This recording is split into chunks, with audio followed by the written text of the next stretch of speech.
And we are live. Hello to all you PC WrestlePod nerds out there. And welcome to another rendition of the Takedown Troupe, your TNA weekly review here at the BC WrestlePod YouTube, Twitch, podcasting network, conglomeration, syndicate thingamabob we have here on the internet. Of course, the dynamic duo is back once again. You know, holding it down last week on the day of the Valentines. But myself and, of course, my partner in crime, Papa Oso, Will, we have a lot to talk about. We really do. I'm gonna just get through everything because this was another live episode of TNA. So this wasn't pre-tape. This was live, much better technical wise in terms of the production and not the feeds getting cut off. Can I just say that it should have been taped? It should have. And Yeah. for one reason and one reason only. Yeah. We'll get into all of that in a little bit. But if you are new here to BC WrestlePod, hello, welcome. Thank you for being here. We are so excited to have you here. And of course, what would BC WrestlePod be without, some fun stuff? So if you like what you see here, you can follow us all over the social media and, get to see a little bit more. You can see some out of context clips with our lovely faces talking about the things we love. We do weekly report cards here at BC WrestlePod of your favorite weekly shows and your pay-per-views as well. And we also have some merchandise. So I'm super excited. I cannot wait. We have some fun stuff coming up. Of course, Feminized Dick Tracy will make their appearance tomorrow, which makes me super excited. And yeah, if you want to know what all that's about, well, stay tuned to 12 p.m. Pacific Central Time to cop our new merch line. So can't wait. It's gonna be fun. Now that I got all the boring stuff out of the way, let us get into it because TNA this week on Thursday, February 20th, comes to us live from Orlando, Florida, specifically the Full Sail University. So, any wrestling fan who's been around the block for the last 5-7 years knows that Full Sail University used to be the home of the original era of NXT for the longest time. So I'm like, we're back, you guys. We're back in it as well. But we get our regular introduction from our commentators, Matthew Raywald and Tom Hannafan. And we immediately just jump straight into the action of everything because we kicked this week's episode off with a Joe Hendry Encore Championship concert. I never get tired of these. I don't care how cheesy they are. Oh my goodness. Agreed. I'm like, this is so hokey and this is so cheesy. But Joe Hendry kicks everything off where basically in song he details everything that he has done since winning the championship, being in NXT last year, getting to fight for an NXT championship, fighting some WWE stars, being in the WWE's Men's Royal Rumble last month in January. He name drops a couple of people like Sheamus and John Cena because, you know, since winning the championship, Joe Hendry would love to challenge John Cena for the TNA World Heavyweight Championship, which is great. But of course, it is not a Joe Hendry concert without some haters. So Joe Hendry gets interrupted by the first surprise of this segment, which was formerly known as Primo and Epico of WWE, but the Colons make their TNA debut. And I'm just like, oh my God. Anybody who does not know their wrestling history, these two, as well as a couple other of wrestlers in the Colon family, have that relationship and are actually blood related to the late great Eddie Guerrero. So anybody who is familiar with Eddie, yeah, we're looking at cousins, second cousins, like brothers types of situation. Like these two have been in the business forever. And no shade to my man in the gray over here, but it definitely shows. I'm like, the salt and pepper's coming in. But you know what? During the match, you could have fooled me because y'all still can go. So these two talk about how, they're here at TNA, they're here to make a statement. So they're about to attack Joe Hendry. Joe Hendry gets the guitar and is ready to like Jeff Jarrett people and smash them over people's heads. But then the lights go out, Will. And to my surprise, I'm like, holy crap. We get the debut of Elijah in TNA. So, anybody who is not familiar with Elijah, he is formerly known as Elias from WWE. He's also a born again Christian, so extra points there for those of us who believe in the faith.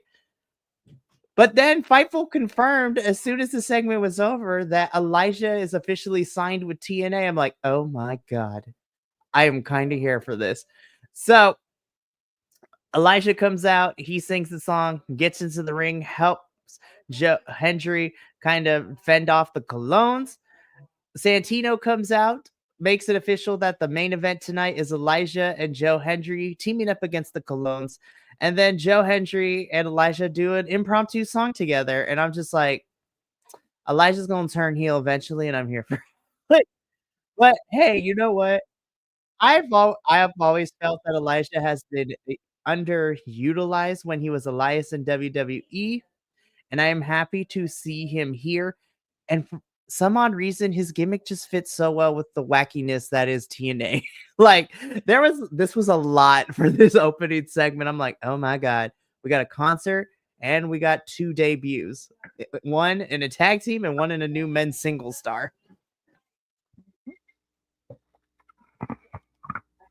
And I thought, oh wow, this is freaking awesome. This night's gonna be amazing. We will get there. I promise. We will go off.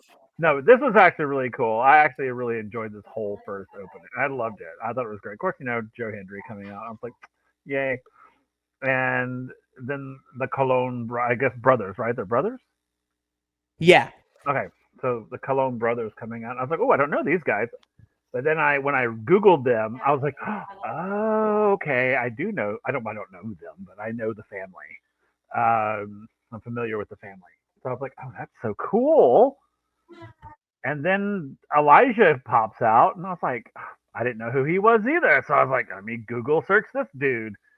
And I was like, yay. And I really like him. I like him a lot. It's like I was like, huh, I don't know you, but I really, really kind of like you. Like immediately. I don't know. I don't know what it was, but he hooked me like from the start.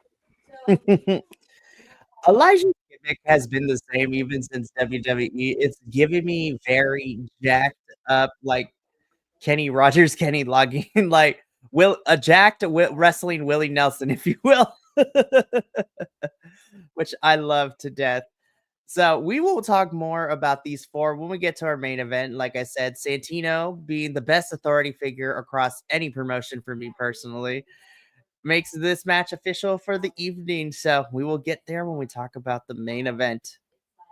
So prior to this match, though, can I just say that after this, we do get we're not going to touch too much on the backstage segments because they ultimately lead up to a lot of the matches. But I will say that interview with Leon Slater before this match, I was just like, stop making me love Leon Slater even more. Listen, I am a man that knows his weaknesses, and there's always something about accents. So I'm like, I will say, I love that they're letting Leon talk more. And I think they're building him up as to be a staple in 2025 for TNA, so it makes me excited. And the backstage interview is like he's going to whoop JDC. We will talk about that when we get to that match. But up first is our opening match of the evening, in which we have the Rascals, which is Trey Miguel, sporting a small man bun now, which is kind of crazy to watch, and Zachary Wentz taking on the NXT duo, accompanied by Wesley of Tyson DuPont and Tyreek Igwe. This is a bit on the shorter side, but I am not surprised since Tyson and Tyreek are, I don't want to say green. They are a pretty good tag team, but we're still getting them to be more established and more comfortable.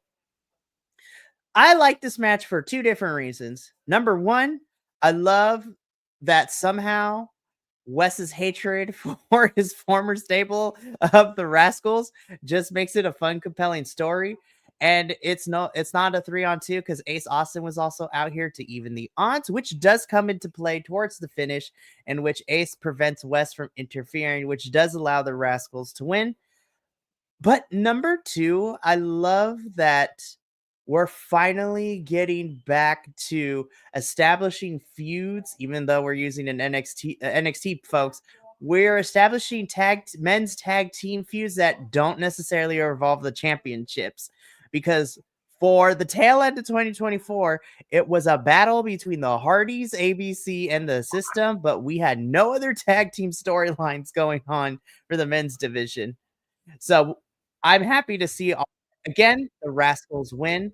So before we get to what had transpired after the match, Will, what did you think of our opener, the Rascals versus Tyson and Tyreek? I liked it. I wanted more of it, and I get why it was short. I do. I understand that Tyson and Tyreek are you know learning the ropes, dare I say, or just getting their toes wet. I mean, they're really kind of because they're actually really good. I actually really like them like as a tag team. I think they're pretty strong together and like they mesh well, which what you want in a good tag team. But I agree. I think they're still a little on the in the learning curve area of their career, which is fine. You get it. This is how you learn. You go up against like the Rascals or the Hardys or these established tag teams, and that's how you get better. I expect big things from these guys like pretty soon. I would think. I think we're gonna because we're starting to see them more. They're starting to become more present and I like that, and I think that, like I said, I think we're gonna start seeing big things from these guys. At least I hope so, because I really like them a lot. And of course, I think so too. I I really go go ahead. ahead. No, I was gonna say, so for our former TNA co-host Andrew, when he was also reviewing NXT with us too, he would watch Level Up, which was like basically like a 30-35 minute show showcasing up and coming NXT talent. And Tyson and Tyreek were always featured heavily on there. And he loved those two as a tag team. And when, because of course Andrew and I keep up and I let him know what's going on in TNA, and he loves that Tyreek West and Tyson are getting the shine and that they are being utilized as an actual tag team. And so I'm super excited. I think the opportunities for these guys will definitely come. But what made me even more excited, Will, is after the match, West gets on the mic. He's tired of having to deal with the Rascals. He thought he left him in the past. He's trying to tell Ace that, they're nothing but trouble. But if they want to fight, they gonna get one. And of course, Rascals win. West gets on the mic. Our first match for Sacrifice has been made. It is going to be the Rascals and Ace Austin versus Wesley, Tyson DuPont, and Tyreek Igwe. And I'm just like, finally, we are building to Sacrifice, which is in 3 weeks, as we learned on TNA this past episode. So this week, we are 3 weeks away from Sacrifice. Oh, man, I'm so excited for this match. I think this is going to be a fun one. Oh yeah, I agree. I wonder if this is going to be where, you know, where Tyson and Tyreek cut their teeth. You know what I'm saying? Like, is this where we're going to start seeing like, more of their sort of like presence? Like, is going to be like, whether they win or not, I don't know, but I wonder if this is where they're going to start cutting their teeth, basically. Like, where we're going to start taking them seriously. Yeah. I hope this has the same effect as Slammiversary did. It was the Rascals versus No Catch Crew. And I was like, yo, Tavion Heights is kind of killing it right now because it made me love Tavion anymore. So with West being on the opposite end of the Rascals, though, I think all these men are going to do fantastic. And I'm so excited for this match. So I'm excited. I was like, yo, we started off great. And we're getting this match. The first match was fun. I'm like, I'm excited. I'm gonna say this. Say what you will. You have mixed feelings about AJ Francis. I wish that Casey Navarro wasn't being portrayed as like this stooge of AJ Francis because I actually really like Casey and his wrestling. I don't hate First Class as a concept because you're supposed to hate them, but this segment was hot garbage, mama. Like, this did not serve any purpose. It did not push a story. It did not push a feud. I was just like, I felt like TNA was like, we need like 10 minutes to fill. First Class, go out there. I was like, what? Nobody came out to interrupt. So I'm like, what was the purpose? This just wasted 10 minutes of my time that, like Maxine Waters, I'm here to reclaim my time. This was the lowest point for me in the show, and that's a lot to say. Trash.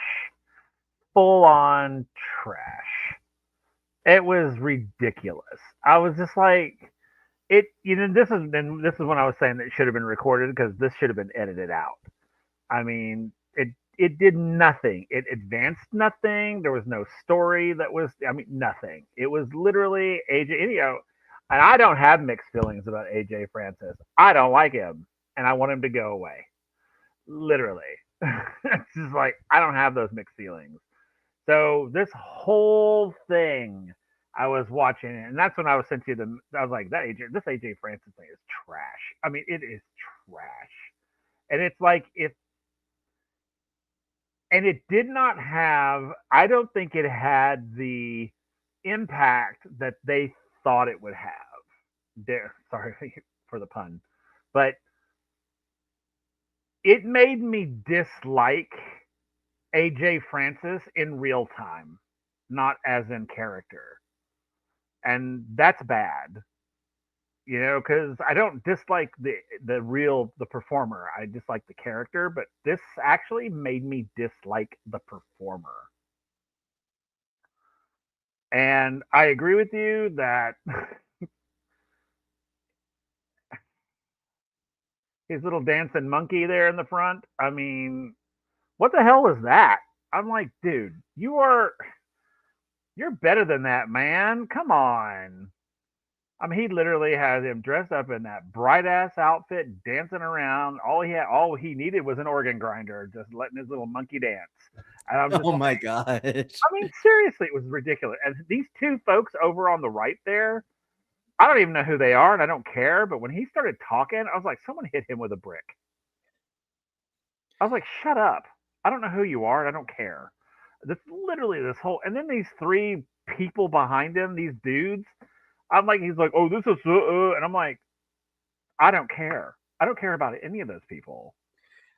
I'm just like, to me, okay, we are two. So, not to throw you in with me, so feel free to disconnect at any time, but like, the two of us watch wrestling, so there has to be a suspension of disbelief for a lot of things. Yep. However, for me personally, I'm normally behind even the really bad stuff because I'm like, okay, sometimes the bad stuff still pushes the narrative, pushes the story, pushes something. This served absolutely no purpose. And I'm here thinking, I'm like, oh, okay, somebody's going to come out. We're going to get a match next week. So they're going to get interrupted. Nope. No, we got no interruption, no nothing. And what even bothered me even more is the fact that AJ and Casey used this segment to vent their frustrations about First Class not getting a shot at the tag titles, which I was like, you know what, cool. If this is what we're using to set it up, fine.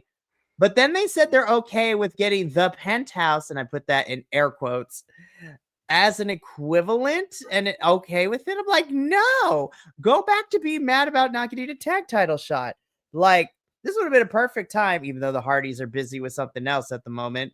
The Hardys could have came out and was like, what the crap is this, y'all? If you wanted a shot, you should have just talked to us. Let's do it next week or a sacrifice or something. But nothing, no interruption, no debuts. Like, this is not pushing the story. I'm like, this was just a waste of 10 minutes that I'm never getting back. And it sucks because this was the absolute lowest for me. And that's saying something because the crowd letting Tessa have it, which we'll talk about when we get there. Crazy enough, I was like, I was more entertained with that than this. I was like, and that's bad because that's a whole other can of worms we're gonna open later in this episode. But First Class, we need to get together. Don't bring the Penthouse back because I am going to fast forward from now on. I don't care. We're moving on because I don't want to talk about this anymore. Nope. Now let's talk about something I actually really enjoyed. So, in a first time matchup in TNA, we get some knockouts action in this next match in which we have Rosemary versus Li Yang Li. And I was just like, oh, this is gonna be great. I've missed Liang so much. It's been a couple weeks since we've seen her. Rosemary's always great. This was also a little bit on the shorter side, but I still enjoyed it. It was great. Now, what had me excited though, so spoiler alert, Liang Li does win. And I'm excited for what happened after their match. The match was really fun. I thought it was great. But after the match, though, it had me super excited, Will, because Liang Li is celebrating the ring. She goes up to walk up the ramp. Rosemary, who's being accompanied by a referee, pushes him aside, goes up to Liang Li and mists her in the face. So the mist is back like old school to, the Great Muta and Shinsuke Nakamura and Great Muta's daughter is currently using. I'm just like, yes, give me supernatural Rosemary taking on a pissed off, Kung Fu Master and Liang Li. I'm like, if this is a feud I can get behind, Will, honestly. I agree. I totally love this. I love this whole thing. This is a great match. It was, yeah, I love it. I want to see more of these two, like, fight it out. I mean, it was super cool. I really enjoyed this one. I'm so glad this one happened after that last thing. Definitely was a great mood booster up. I Oh, was like, palate cleanser. seriously, I was like, I am not about. I'm like, thank you, Lee and Rosemary, for lifting our spirits. Again, I'm hoping this is a feud that continues because I want to see these two fight more often.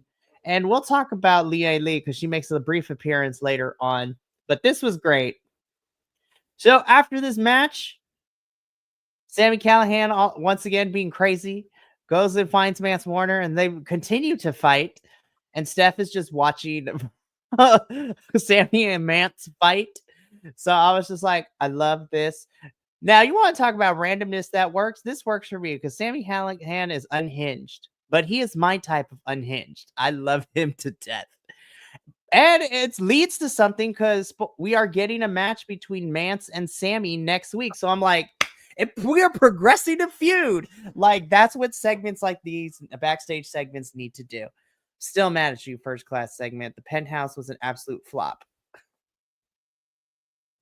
Also, Yep. for some reason, I just love watching two psychopaths fight each other. Yeah.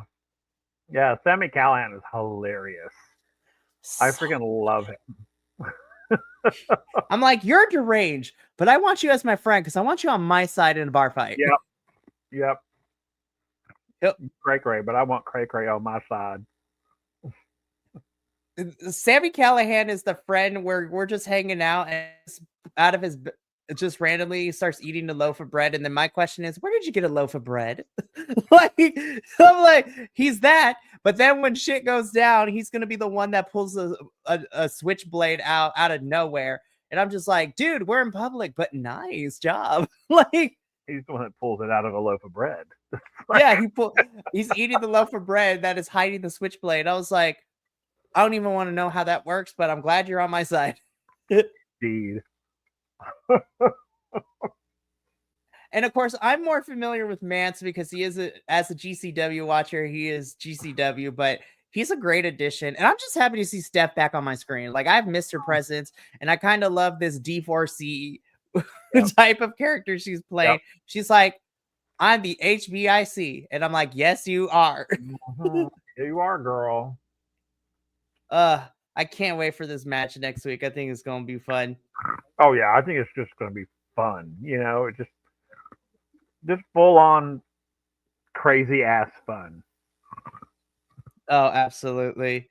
So I don't have a picture for what's next, but so we go backstage. The Doc is seeing, Liang Li, who has got misted, so he's trying to take care of her. This was a weird backstage segment for me because Tessa comes in and she tries to get cleared from the doctor ahead of her match tonight. But the doc tells her multiple times that she's attending somebody else. But as soon as he's done with her, she could get cleared. Tess gets mad and storms out of the room. I was just like, maybe it's because it's been a while since I've really seen Tess talk because she didn't really do too much promos when we saw her in CMLL, but I'm like, the delivery is kind of wooden.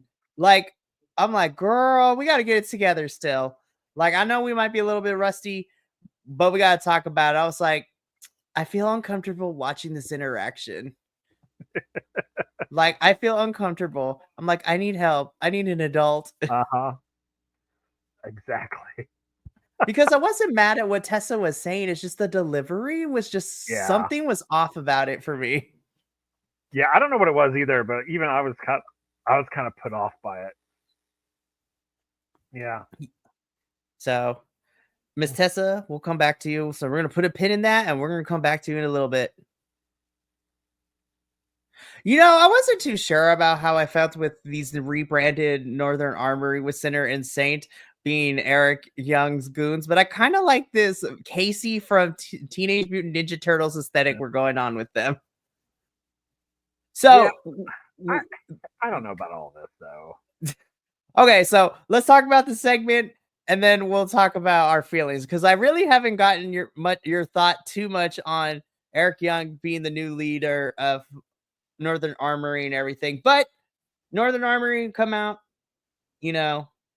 Eric Young talks that he said he did what he set out what he was going to do. which was, eliminating Josh Alexander as a celebration of his power. Eric vowed to make Sinner and Saint, champions before directly, kind of not out of left field, but Eric Young asked Steve Macklin to come out and join their little group. Macklin does not come out, but Eric Young says, you know what? I understand, you know, but Eric ends his segments by saying that he saw through Macklin's soul and said that the business was not black and white, it is blood red. So I'm like, okay, so we're probably going to get Eric Young and Macklin feuding, which I don't hate. I think it keeps Macklin involved. But damn, Josh leaving did have to change the pieces of the story a little bit. I'm like, I kind of like Eric Young and Macklin as a team, but now they're fighting. I guess that's fine. I mean, I think the feud is going to be fun, but it's going to take some time for me to get used to Eric Young being the leader of the Northern Armory. So, Will, what did you think about the promo? And I really haven't got a chance to ask you, what have you feel about the change of who's involved with Northern Armory now?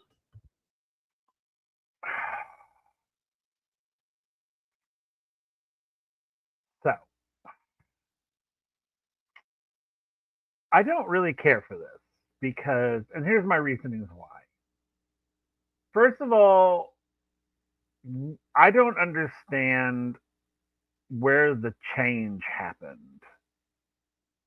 Like, I don't understand where he went from being the empathetic good guy to the stab you in the back bad guy. I don't understand. I don't know. I don't remember seeing the transition or even a hint of it. I don't even remember seeing a ha ha ha. I'm really playing you all. I'm really the bad guy. Ha ha ha. Oh, it was Old Man Jenkins all along. I'm just like, I don't know where it happened. And I don't, so therefore I don't believe it. I don't believe a sudden switch. It doesn't, because nothing happened to him for him to do that, other than he wrestled somebody and lost. So I'm like,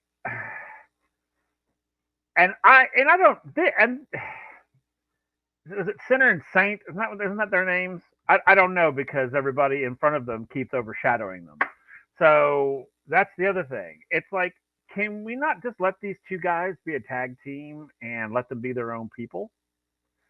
I don't think they need a figurehead because one, when he was sitting there and he was talking, I was just like, you two behind him, y'all are pathetic. They looked pathetic.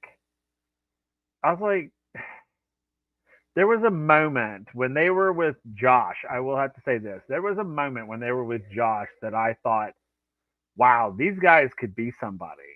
They stand out. And now I don't care. They're full on background characters. They're I don't know. I don't know about all this. I like this dude. I like the dude, but I don't I don't know where this came from. That's bugging me.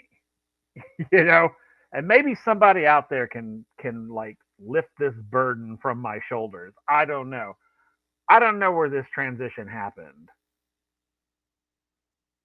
I mean, do you? I mean, am I just absolutely in right field out of my mind looking at the grass? I mean, where did it come from?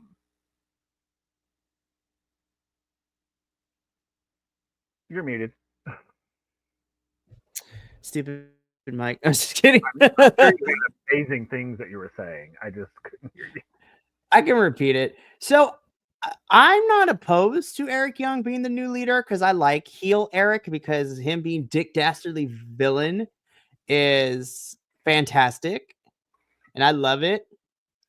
My issue though is because with Josh's contract ending, I feel that we skipped a whole bunch of chapters leading into this turn because literally we just had Eric Young and Macklin team up with each other because they were beefing with the system.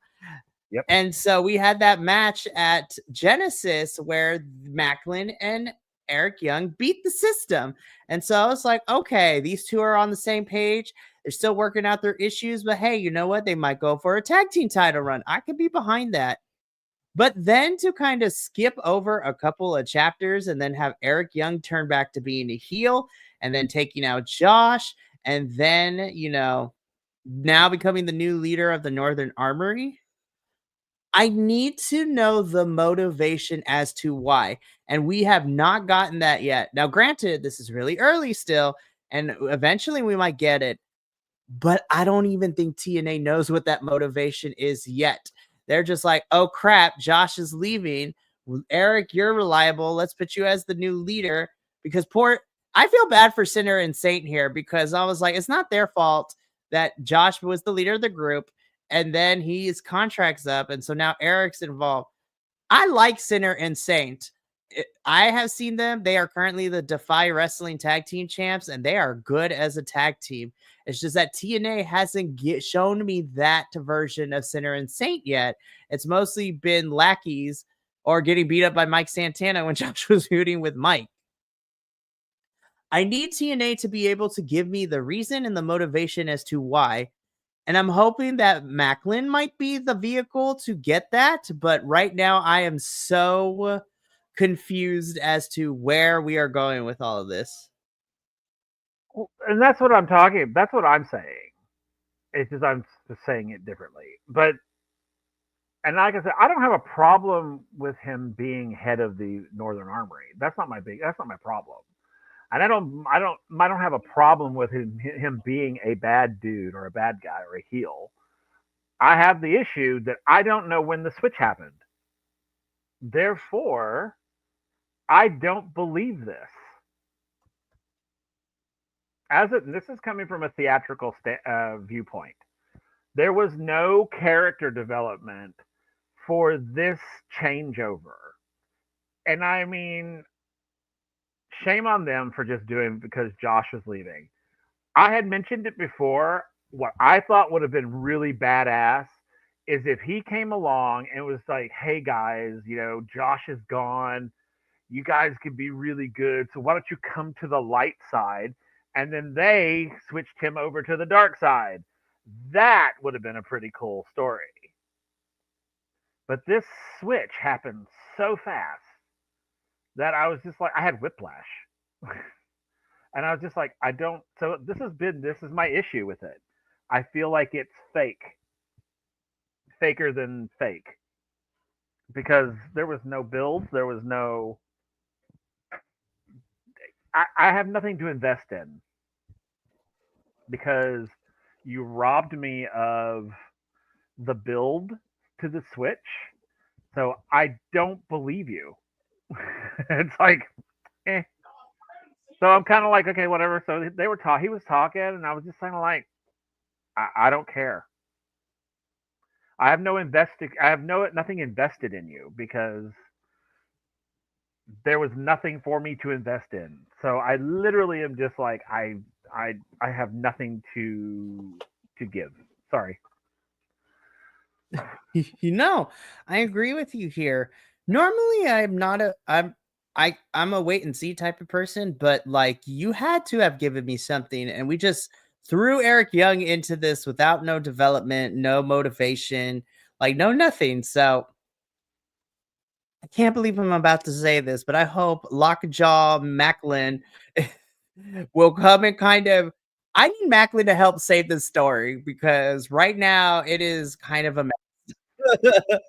So I feel bad for everyone involved. Josh leaving TNA definitely throws a wrench in some of the creative plans, and they're trying their best. So I don't want to fault TNA too much on it, but hopefully TNA will find the right parts to kind of fix this story because I think there's potential here, but you need to start showing me more and don't let me just assume this is where the motivations or characterizations are going. Show me. I'm an intelligent wrestling fan, but you also need to show because sometimes you have to show, not tell. Don't tell me this is happening. Show me why it's happening. Show your Which work. is funny because on the flip side, whereas this story is kind of a mess right now, the long slow burn. God. Okay. I want to talk. Listen, it's only February and I'm stealing ideas from the professor. This is probably on my top 3 right now favorite segments of 2025 of wrestling. Like, holy shit. Okay. So I want to talk about this and then we'll go into a deep dive. So immediately once we saw a group of men in a circle and we saw Mike Santana there, and of course, because I be stalking the social medias like that, we know that Mike Santana just celebrated his 2-year sobriety when he's showing off his 2-year sobriety chip. So shout out to Mike Santana on that. As somebody who knows about all that very, very well, it is a proud moment when you can consistently keep going and staying clean and all that good stuff. So we're in a regular AA meeting with Mike Santana and the people he's in here with. And so I was like, okay, this is gonna be fun. And then the door opens and I see the suits and I'm like, oh shit, what's about to go down? What's about to pop off?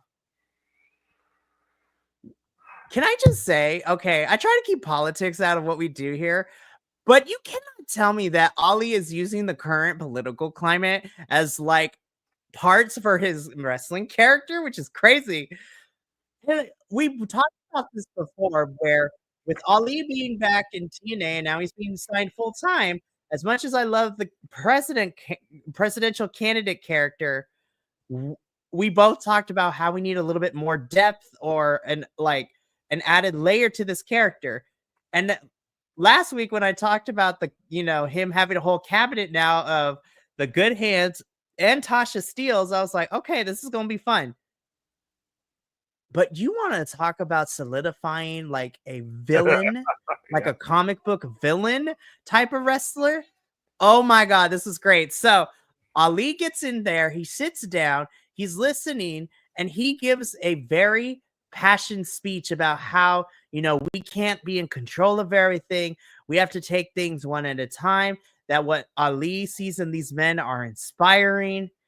And of course, the other members of the AA are just like, wow, you know what? Those are some really good, words of affirmation.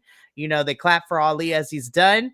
But Mike Santana is biting his tongue because if he was given the chance, he would wring Ali's neck. So then, as the lead of the AA meeting asks anybody else who wants to share, and then they start to wrap up and end. Ali gets up.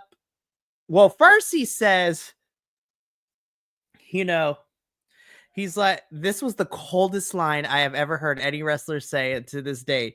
He sits in, Ali is still sitting. He says, you know what? Things can change, Mike. Gets up, gets close to Mike's ear, facing him, and says, but people like you don't, and leads. And then the ending shot is Mike Santana just snarling with the lower lip.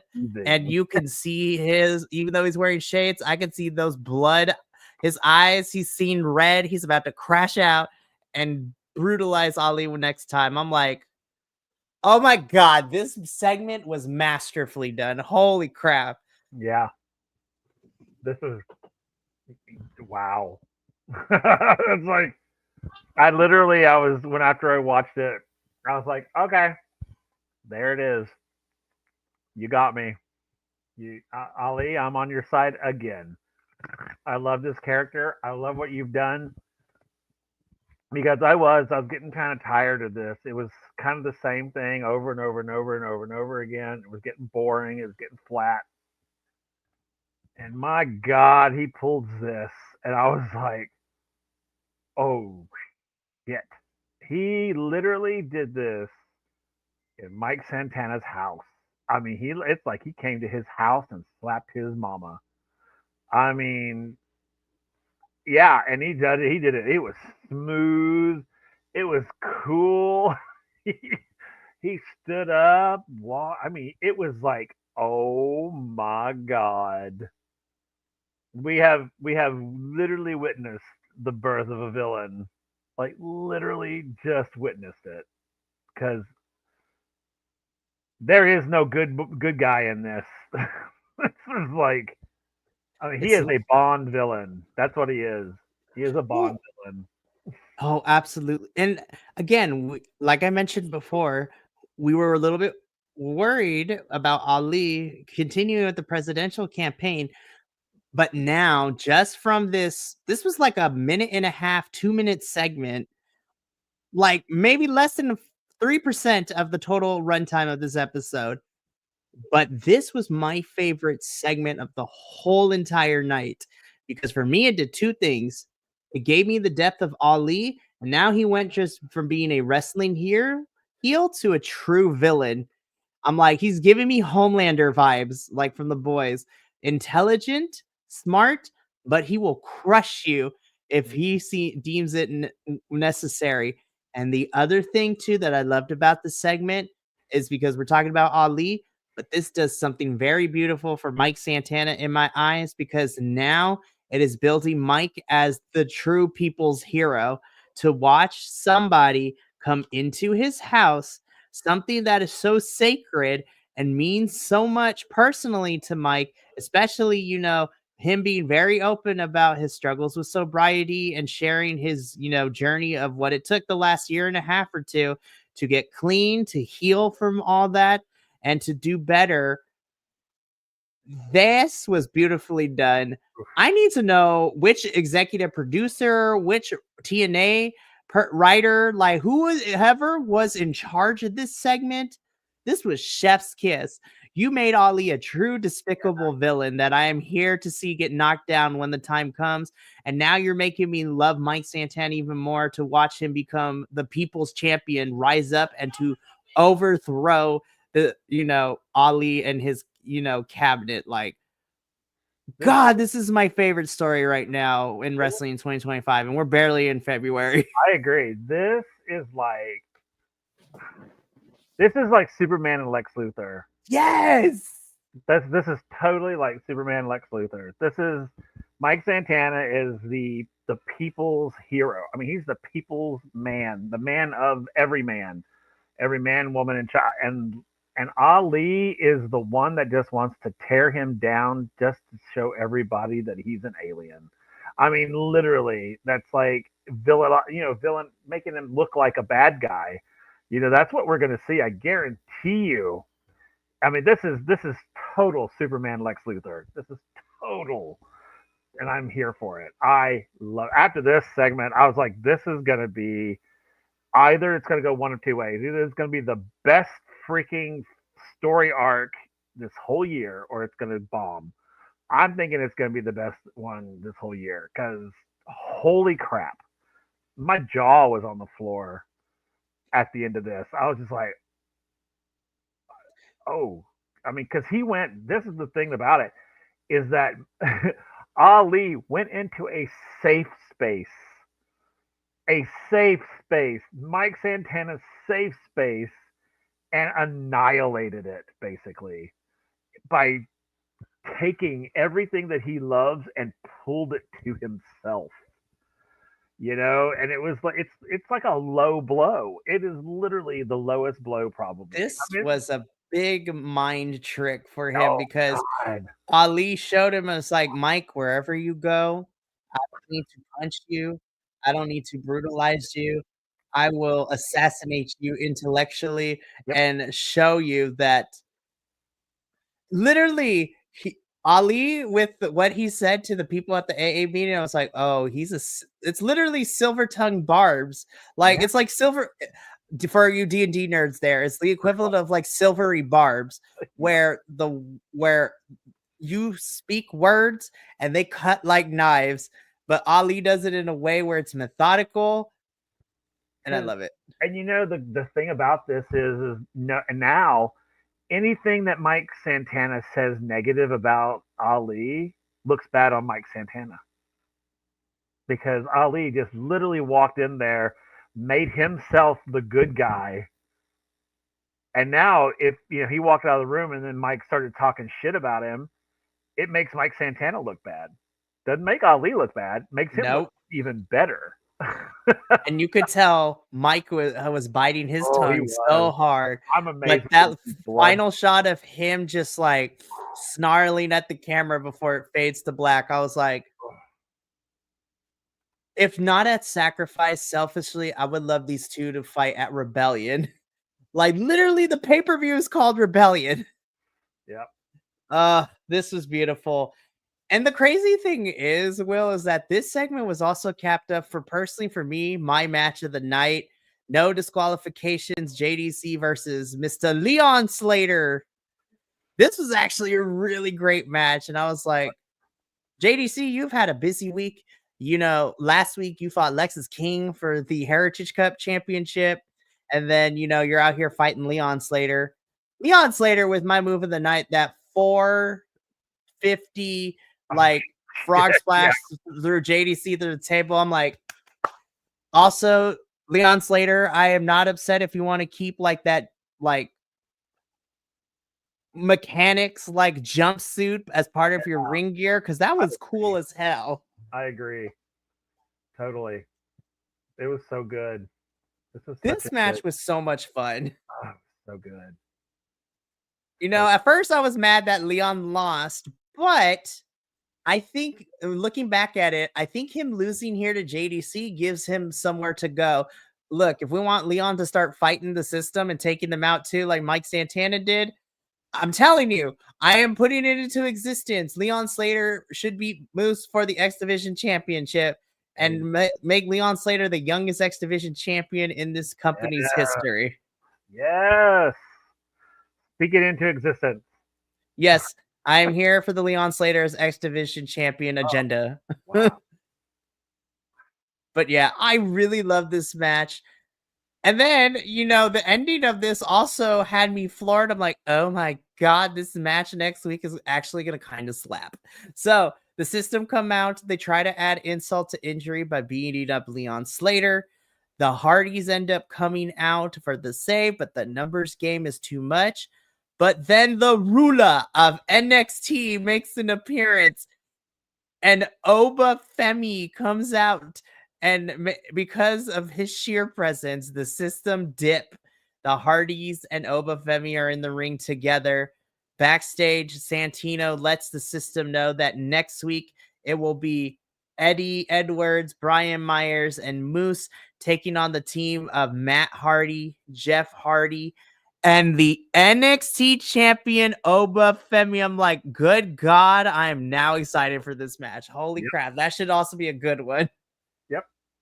Oh, I think it's going to be damn good.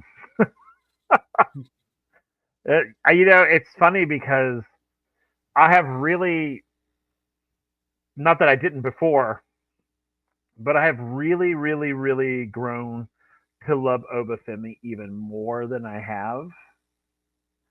And these last few episodes or so, with this new crossover happening, I've really, like, when that whole him facing off with Moose thing, I literally was like, I want Obafemi to destroy him.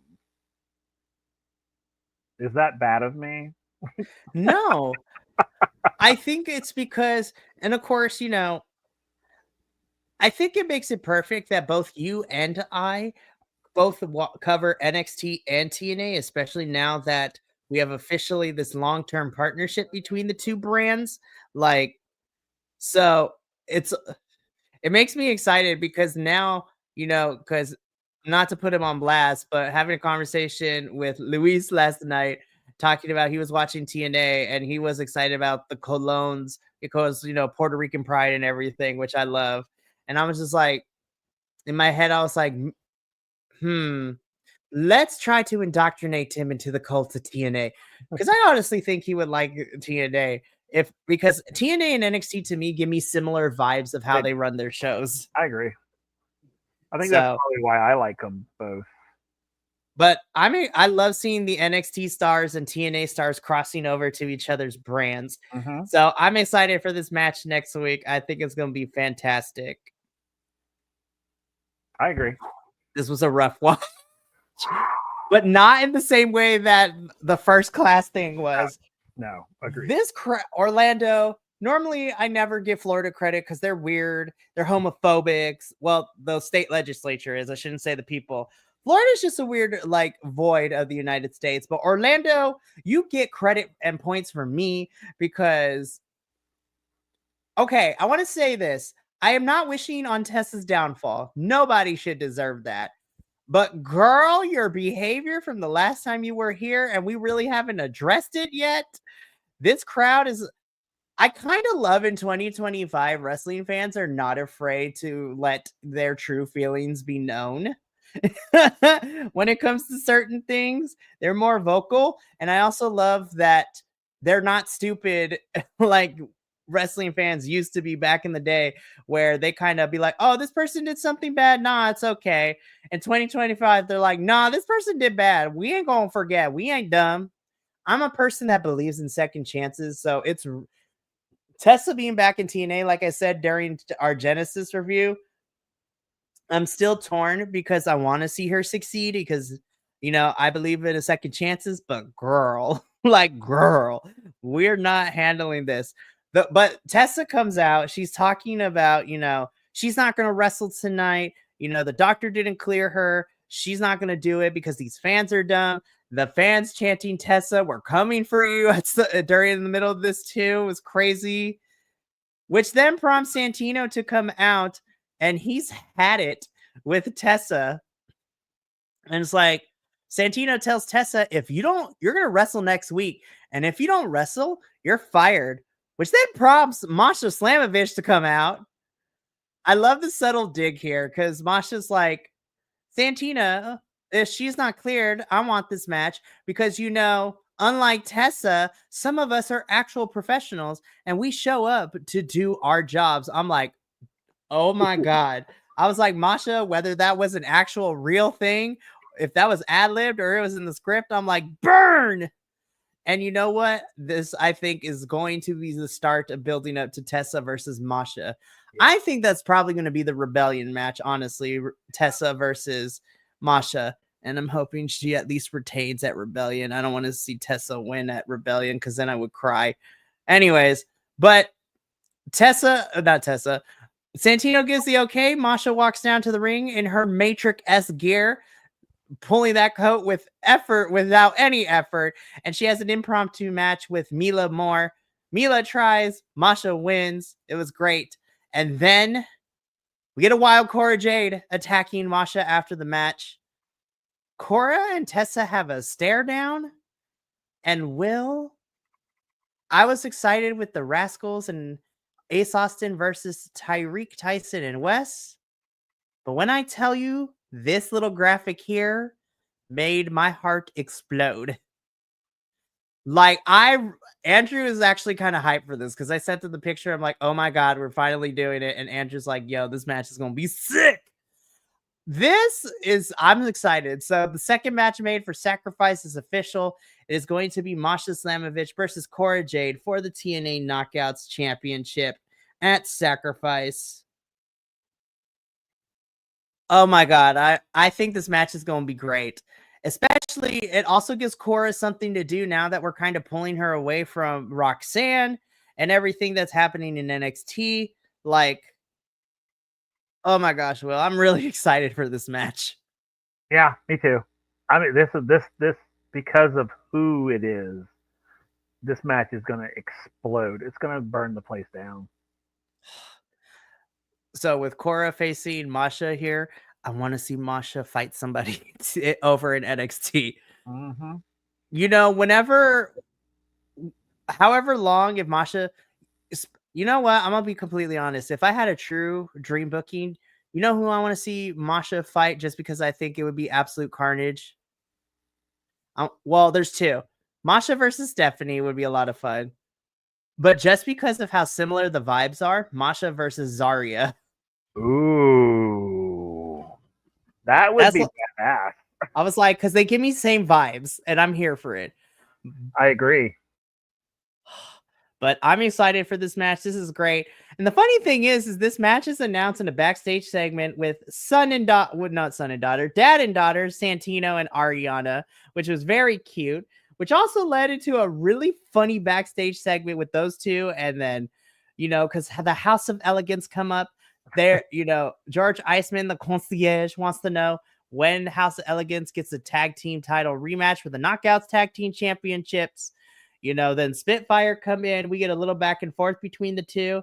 And ultimately, Santino books a tag team championship match with some very fun stakes involved.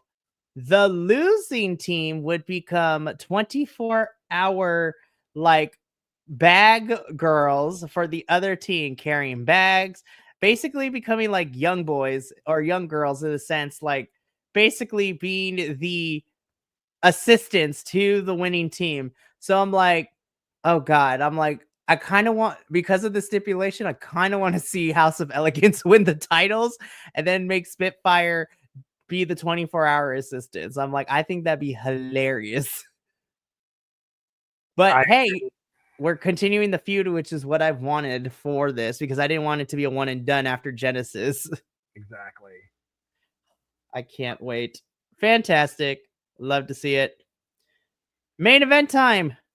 Again, the Colognes, despite how old they are and how long they've been in this business, impressed me, but they were no match. And the crazy thing is that it was Elijah who picked up the victory for him and Joe Hendry. I was like, yo, talk about having a great debut. Yeah, you're not kidding. That's what I was excited for. I was like, oh yay! I was like, good. I mean, they Elijah won because I was like, I figured that probably Joe wasn't going to be the one to pin anyone, but and because it was Elijah's debut, so I was like, oh, that's okay, okay. And then when he got it, I was like, yeah, that's pretty darn cool. You're coming into the new company and you get to win your first match basically. That's fantastic, I think. So, and I really like his wrestling style. I like him. I like him a lot. Like I said, when they first came out at the beginning, I was hooked immediately. I was like, God, there's something. He just charisma. Just it's like him and Joe. I mean, like Joe's the same way. I mean, the first time I ever met or saw Joe Hendry, I was just like, I like this dude. There's something about him I just love. And whether with this would be great if these they became the antithesis of each other. You have like the mirror Joe Hardy over there. Seriously, I would love for that to happen. And so, of course, main event, the Colognes did great, but Elijah and Joe Hendry do pick up the victory. I did forget to mention before this, though, Ryan Nemeth does come out on the ramp. Oh, But we do get confirmation that Nick's suspension is officially up and he will make his return at Sacrifice. So I'm like, shenanigans, craziness. Yo, if this makes it a Nick Nemeth heel run, I'm kind of here for it. Because even though Nick was the one who super kicked Santino, I'm wondering if this manifests into, you know what? I want to fight Joe Hendry and I'm going to wipe the floor with him. I'm like, yes, give me that anger. Because again, we talked about this. The face on face feud that those two had was like a little weird, but I'm here for a heel Nick Nemeth going after a face Joe. Like, I think it would be great. yeah, I So, agree. and again, with Elijah now on the roster, if he wants to team with Joe to fight the Nemeth brothers, I'm not going to be Oh, opposed to that'd it. be awesome. I'd love that. Man, what way to make your mark on the company than teaming up with, the TNA world champion? Yeah, you're not kidding. Wow. Coming So in your first that and that's pretty impressive too. This is your debut and you're teaming up with Joe Hendry. that's Man, crazy. I would just be like in my trailer going, "Oh my god, I can't believe this is happening." Oh my I was god. like, this is my first night in the company. I'm officially signed here and I get to tag with the world champion. That's crazy. That's insane. Oh my goodness. But that brings us to the end of this week's TNA episode. Minus the first class stuff. There's a lot of stuff I like, but I also have questions about some other things. But the road to Sacrifice has officially begun. We are 3 weeks away from the Sacrifice pay-per-view. So I'm super excited. So that's going to be it for me and Will. Here's what you can expect for BC WrestlePod the rest of the week. We are concluding our week this Sunday with our WWE review at 11:30 a.m. Pacific Standard Time, where we're going to talk about Monday Night Raw. We have the finalized participants for the Elimination Chamber, and that pay-per-view is happening next Saturday, which is crazy. And then we'll also be making our predictions for Elimination Chamber. Also, The Rock returned tonight on SmackDown, so we're going to talk about that, which is crazy to think about. But then later in the evening, you can catch me and a couple other BC WrestlePod hosts as we do something fun and silly. And we talk about which wrestlers have great mic skills and in ring work, and those who are terrible on the mic and terrible in the ring. So we get to do a special Matrix episode where we get to cross those two topics and give our own picks, argue, fight, cry. It's going to be fantastic. But make sure that you stay tuned to our social medias for more information on that. And I am proud to announce that so far, myself and our GCW host, Andrew, our correspondent, and hopefully more people if they're interested, we are debuting our first ever Progress Wrestling review next Thursday, which has me super excited. We're bringing British wrestling to BC WrestlePod, which makes me super excited. So this is going to be fun. But that's going to be it for us here at Takedown Troupe. So for myself and Will and the rest of the BC WrestlePod family, remember, take care of yourself, love one another, stay iconic, and more importantly than anything, you always deserve to finish your story. We will catch you later. But until then, sayonara, adios, and take care of yourselves out there. See you later.